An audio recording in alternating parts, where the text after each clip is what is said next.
এই হাদিসটি শুনে আপনার চোখে পানি চলে আসবে।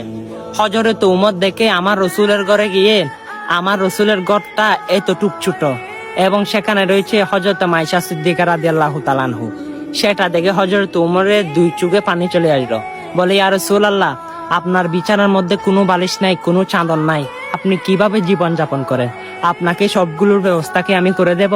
তখন আমার রসুল বলেন, হে উমর, আমার এগুলোর দরকার নাই, আমার দুনিয়ার শান্তির দরকার নাই, আমার শান্তি হচ্ছে আখিরাতের। এবং আমার রসুল বলে, আমার যারা গরিব উম্মত হবে তারা কষ্ট পাবে আমি ধনী হিসাবে পড়লে। আমি যদি আল্লাহর কাছে ফরিয়াদ করি, উহুদের পাহাড় স্বর্ণের পাহাড় হয়ে যাবে, আমার ঘরে চলে আসবে। কিন্তু আমি সেটা চাই না, আমি চাই আমার গরিব উম্মতদেরকে খুশি রাখার জন্য। দেখেন আপনার জন্য আমার নবী কতভাবে বেবে গিয়েছে, আপনি সেই নবীর জন্য কি করতেছেন?